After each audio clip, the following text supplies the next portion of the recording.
welcome to the Bringing Intimacy Back show. I'm the host, Dr. April Brown, and today what we're going to talk about is something that's really dear to my heart, is how to be intimately connected with your children.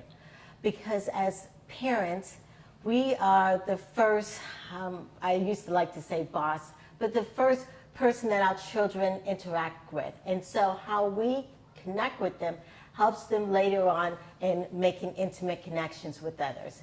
And so today, what we're going to talk about is using art as one of the ways that we can connect with our children. And I'm so blessed and honored and just fabulous to have one of my good friends, colleagues, that's also in Fort Myers, Florida.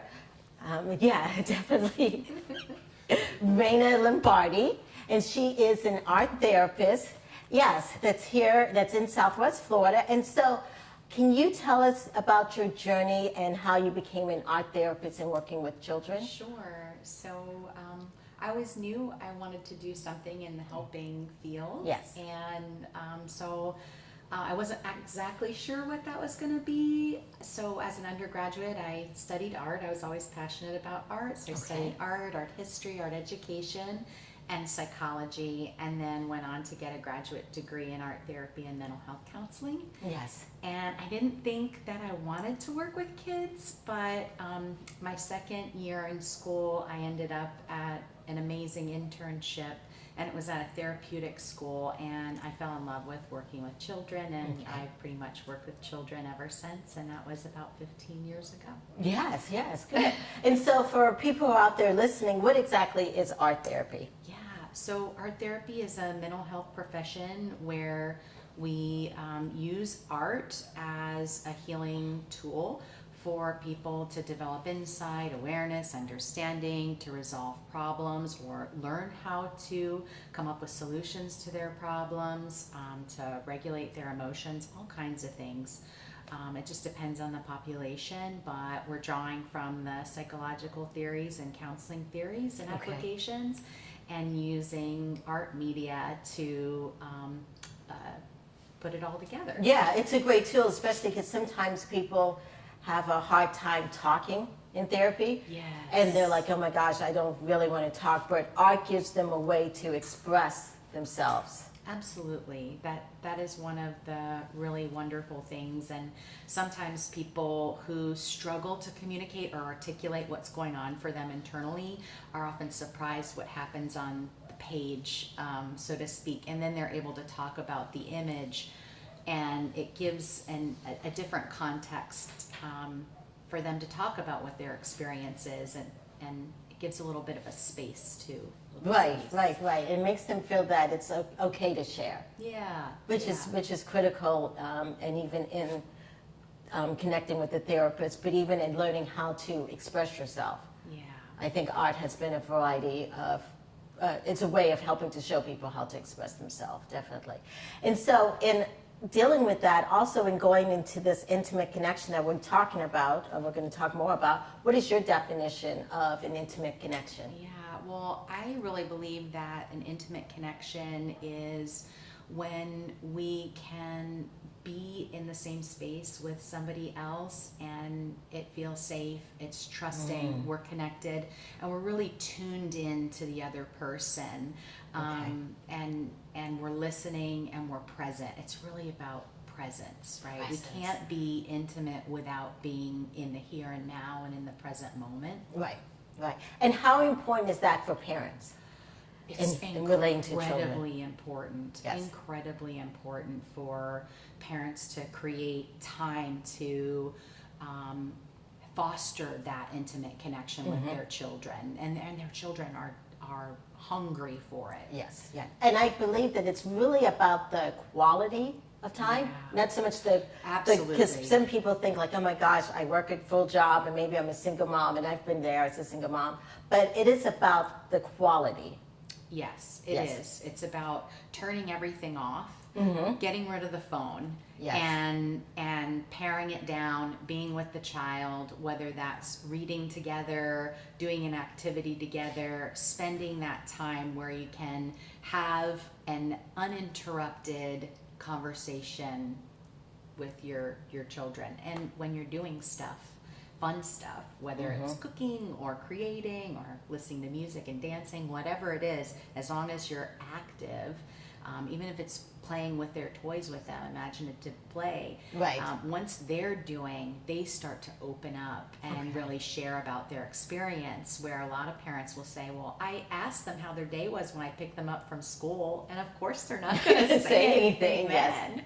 They need to be relaxed, Right. and they are most relaxed when they're creating and playing and using their imagination and their hands. Right. And like you said, it's about being present, because sometimes, like if you're picking your kids up and you're kind of on the phone and doing this and the radio's playing, and you're like, the kid gets in, you're like, how's your day? But you're really not even listening. Right. It doesn't make that intimate connection there. So you're stating that it's got to be present. Yeah, really about being in the present moment and the here and now. Yes, and being in the here and now it's really critical in dealing with parents and for that intimate connection for children. And would you say that part of the intimate connection is really important at when they're babies or young, or? Oh my gosh, I think it's throughout their development, their entire development. Yes. Teenagers too want their parents' undivided attention just as much as little toddlers do. They might go about asking for it in different ways, and their behavior might suggest otherwise, or they might say like, I don't really want to spend time with them or whatever, but they really do. Yes, definitely. Yes, I would definitely suggest, especially for people who are out there saying, I have a teenager they don't want to talk to, but that's the most critical time, is to be that intimate connection with them. And so we're going to go and take a small break, and when we get back, we're going to talk about how we use art as a way to connect with our children and the importance of it. This is the Bringing Intimacy Back show, where intimacy is real.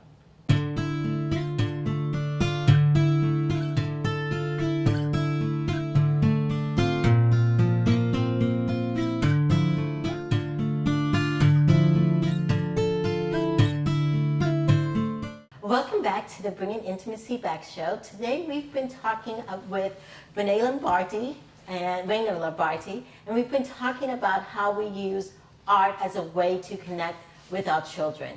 And one of the things that I want to talk more about is sometimes people think art is just you playing with it, playing. But how does it actually help develop a person intellectually, emotionally, socially? Wow.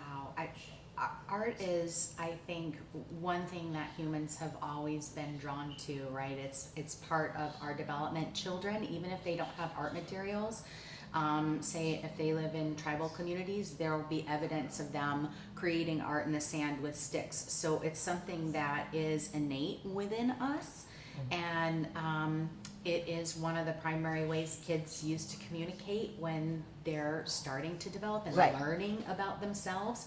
It can teach them ways to understand what's going on within them. Okay.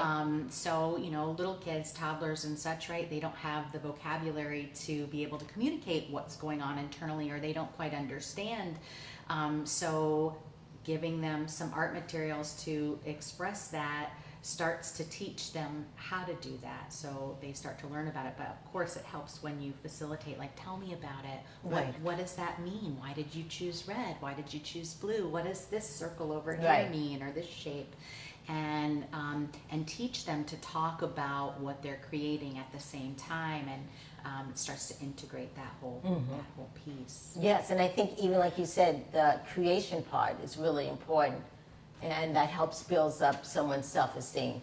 Absolutely. It helps them learn how to problem solve, come up with solutions to ideas. If we weren't creative, I don't know, we wouldn't have all the things that we have today. Definitely.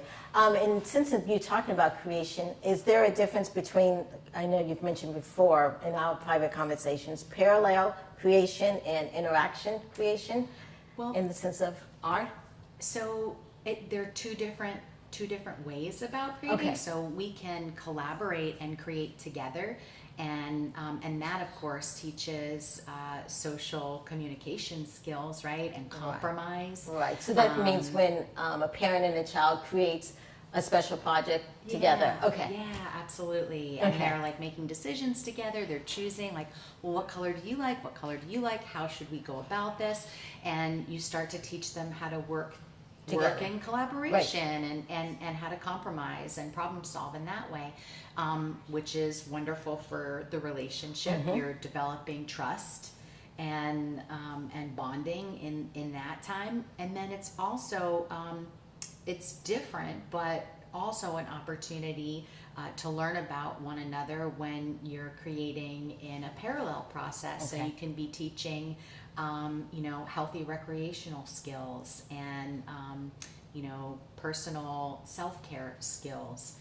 Giving time to express yourself is, as a therapist, obviously, Yes. most therapists encourage that to their clients, whether it's journaling or making art, playing music, whatever it is. Some way of expressing themselves is a healthy self-regulation skill. And then, of course, if a parent and child are creating parallel, then there's an opportunity to share. Oh, tell me about your picture. I'll tell you about mine. Okay. And then you engage in a conversation. The child learns a little bit more about you, but you're also modeling Right. to the child how to talk about your experience, how to express yourself in safe, healthy, and appropriate ways. Art can be a great way for a kid that's struggling with stress, anger, sadness to express themselves on paper. Right, definitely. Is it used a little different when we're working with teenagers, or if you're a parent of a teenager? It could be, yeah. Depending, younger kids, you probably, they might be more engaged in sensory-based art play, and where you're really engaging the senses. They might want to just do exploratory stuff, finger painting, mushing clay, or maybe you make Play-Doh together and you play around with essential oils and make it smell really fun and get them engaged in that way. But surprisingly, the teens that come to my office, they love to do the sensory stuff. Yeah. So you'd think like, they would want to, go to a place where they can talk about themselves a little bit more, and they do appreciate that, but they love the sensory stuff too. Right. Kind of reminds me that, I guess, for all of us, there's a kid inside of us. Yes, and it's so important to continue to nurture that child and recognize that child and honor that child and allow that child the space to play and express. Right. And with the different forms of or types of art, has there been one that's better than the other, or are they all just... Oh goodness, I don't think so. Okay. I mean, I think it just depends on the person and what their preference is. Sometimes for some kids or some individuals, they may really like, pencil and eraser because it's very rigid. Right. But it might be beneficial for them to play around with things that are more fluid and expressive, and they might learn a little bit more about themselves from stepping out of their comfort zone. Okay. Yeah. I want to go back to one of the things you said, that it can also help heal. Yeah. Because sometimes, as a parent, your child may be hurt for a variety of things, whether it's bullying, or maybe you guys are right now going through a divorce and your child is hurting. Yeah. Can we elaborate or talk a little bit more about how we art, or as a parent, what we can do with the art to help? Yeah, absolutely. Creating opportunities for the child to have materials, and even if, some people think, well, I don't have money, right? That makes it really difficult. Well, you can use all different kinds of things to allow your child to express themselves. It doesn't have to be fancy, really expensive materials. It could be recycled materials from your recycling bin, and you'll be surprised at what they'll go ahead and create and sculpt. But it's about creating the opportunity and allowing them the opportunity to express themselves. Setting up the time, establishing a time and schedule for it, making the time, right? Making the time, that's what you were saying earlier, and that's one of the things we talked about, is making the time. And so we are going to start preparing for a small little break here. And as we've been talking about the importance of making time for your kids to connect, but also the importance of doing activities. And we've been talking about different art activities. And when we get back, we will talk about more tools for you out there listening on how you can connect with your child. This is the Bringing Intimacy Back show, where intimacy is real.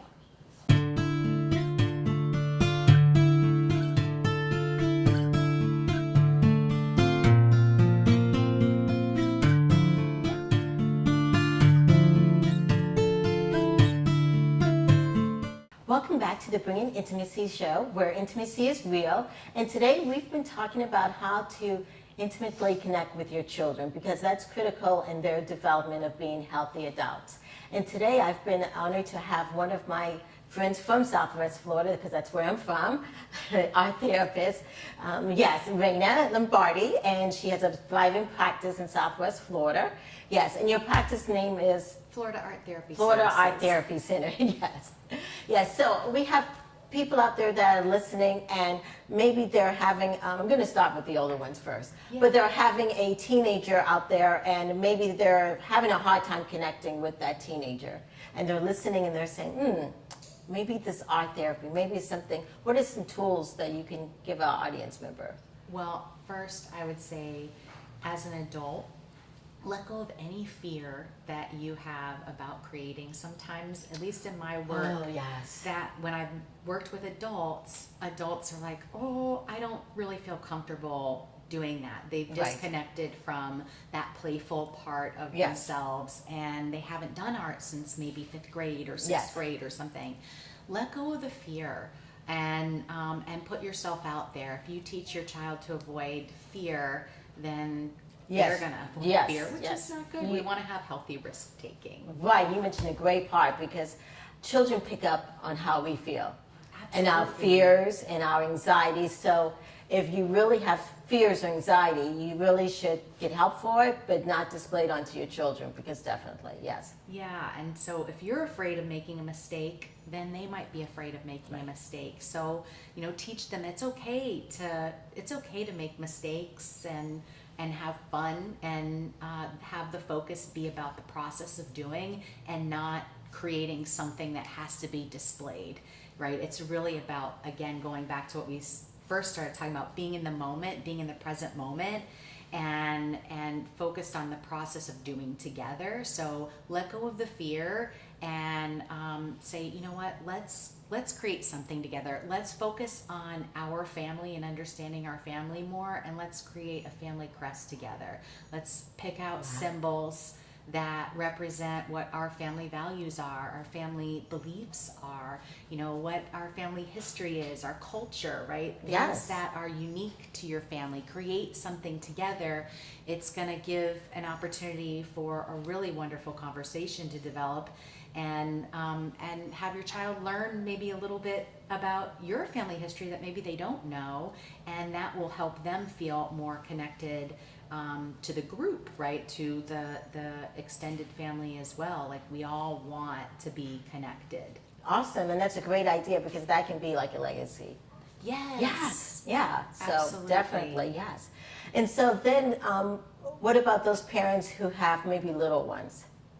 Little ones. Yes. Honestly, little ones are so much fun because they're so free. They don't have that fear yet, and they're like, they just dive right in, and they don't care about making mistakes and making a mess. They just go for it. So I love doing things like creating different colored pots of bubble water, right, with either food coloring or liquid watercolor, different size wands for bubble blowing. Hang up a sheet outside, a white sheet outside, different color bubbles, and blow bubbles. And watch them, splatter and pop, and create a really fun abstract piece.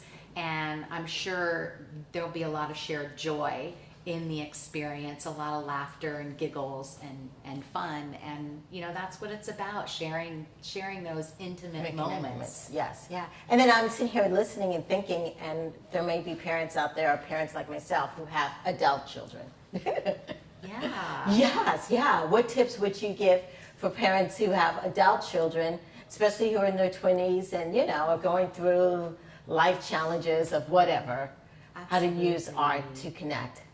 Wow. Well, there are so many of those like painting classes. Oh, yes. And like there's so many like boutiques for different kinds of creating. Mm-hmm. I would say like going out and doing one of those together at just a time to sit next to one another. You both be doing your own independent things, but it will be a time to talk and connect one-on-one and have some fun. Yeah, definitely, because that would make it like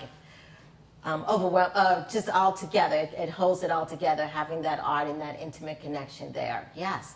Well, thank you so much for being on our show. Can you definitely give the website out for people who may want to connect with you? Yeah, thank you so much for having me.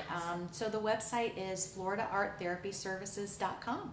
Oh, definitely. Thank you so much. And this has been the Bringing Intimacy show, where intimacy is real. Thanks.